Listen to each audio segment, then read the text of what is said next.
ওমর রাতের বেলায় সবাই ঘুমাচ্ছেন, হযরত ওমরের ঘুম নাই।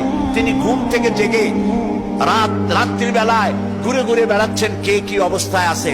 ঘুরতে ঘুরতে দেখেন একটা তাঁবুর মধ্যে আলো জ্বলতেছে আর কান্নার আওয়াজ। আস্তে করে কাছে গেছেন, যে দেখেন একটা মেয়ে লোক কি জন্য রান্না করতেছে আর বাচ্চাগুলি পাশে বসে কাঁদে। তিনি ভিতরে ঢুকে বললেন, আচ্ছা মহিলা, তুমি এত রাত করে রান্না করতেছো কেন? এই বাচ্চাগুলি ক্ষুধায় কাঁদতেছে, যদি তুমি সন্ধ্যা রাত্রে রাঁধতে তাহলে তার অসুবিধা হতো না। মেয়ে লোকটি বলছে, পথিক, আমি তো তোমার চিনি না, তুমি তো আমার এইভাবে শাসন করতে পারো না। এই যে বাচ্চা ছেলেমেয়েগুলি আর আমরা মদিনার লোক না, পার্শ্ববর্তী দেশ থেকে আসছি মদিনা গভর্নমেন্টের কাছ থেকে সাহায্য নেওয়ার জন্য। ভিড়ের কারণে খলিফার কাছে যাইতে পারি নাই। আমার ছেলেগুলি 2-3 দিন না খাওয়া, আর এই যে হাড়ি, ওর মধ্যে কোনো গোশত না, পানি আর পাথর দিয়ে নাড়াচাড়া করতেছি যাতে বাচ্চারা বোঝে যে গোশত রান্না করতেছি। বলেছি যে একটু অপেক্ষা করো, রান্না হইলে খাইতে পারবা। কিন্তু বাচ্চাগুলি এত ক্ষুধার্ত, কোন রকমেই তারা আমার কথা শুনতে চাচ্ছে না, কাঁদতেছে। হযরত ওমর বলেন, এটা শুনে আমার মনে হলো যে আমার পায়ের তলা থেকে মাটি খসে যাচ্ছে।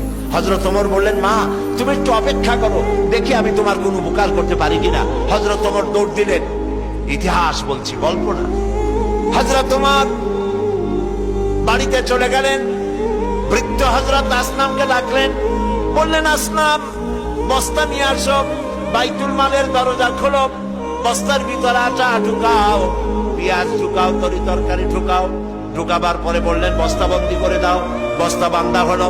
হযরত ওমর বলেন, আসনাম রে, এবার এই বস্তাটা আমার মাথার উপরে উঠায়া দাও। হযরত আসনাম বলছেন, আমিরুল মুমিনিন, এই বস্তা বহন করার জন্য আমি খাদেম তো উপস্থিত আছি। হযরত ওমর বললেন, না, আজকের বোঝা আমার মাথায় উঠাও, কারণ কিয়ামতে তোমাকে আসামি বানানো হবে না। যে দৃশ্য আমি দেখে এসেছি কিয়ামতের দিন, এর জন্য আল্লাহ আমাকে আসামি বানাবেন। আমার বোঝা আমার মাথায় উঠাও।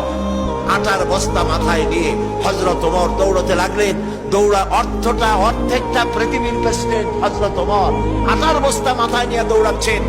তাঁবুর কাছে গিয়ে বস্তা ফালালেন। বস্তা খুলে আটা বের করে বললেন, মা রুটি বানাও। নিজে তরকারি কুটলেন, রান্না হয়ে গেল।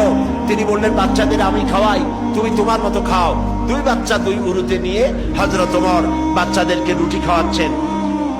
মহিলাটি লক্ষ্য করে দেখলেন যে হযরত ওমর রাদিয়াল্লাহু তাআলা আনহু বাচ্চাদের খাওয়াচ্ছেন আর তার চোখ দিয়ে পানি পড়তেছে, দাড়ি ভিজে ভিজে পড়ছে।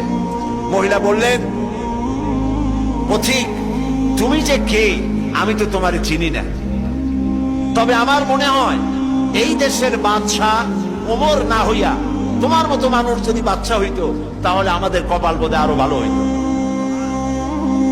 হযরত ওমর এই রাতের বেলায় মহিলার কাছে নিজের পরিচয় দিয়ে বাহাবা দিতে চাইলেন না।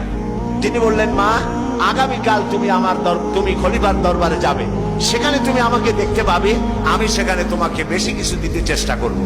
মহিলা পরের দিন হাঁটতে হাঁটতে চলে গেছে খলিফার দরবারে। যায় দেখে চেয়ারের উপরে যিনি বসা, রাতে যিনি আটার বস্তা মাথায় করে নিয়ে রান্না করে বাচ্চাদের কোলে করে খাওয়াইছেন, তিনিই তো খলিফা।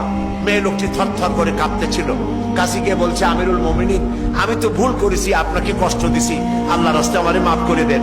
হযরত ওমর দাঁড়ায় গেলেন, বললেন, বুড়ি, বললেন, মা, আমার কাছে মাফ চাইও না, উল্টা বরং আমারে মাফ করো তুমি, কারণ তুমি বলার আগে আমি খোঁজ নিয়ে তোমার কাছে খাবার যে সময় মতো পৌঁছতে পারিনি, এই জন্য কিয়ামতের দিন তুমি আমাকে আল্লাহর দরবারে আসামি বানাইও না। সুবহানাল্লাহ। এই ছিল ইসলামী রাষ্ট্র।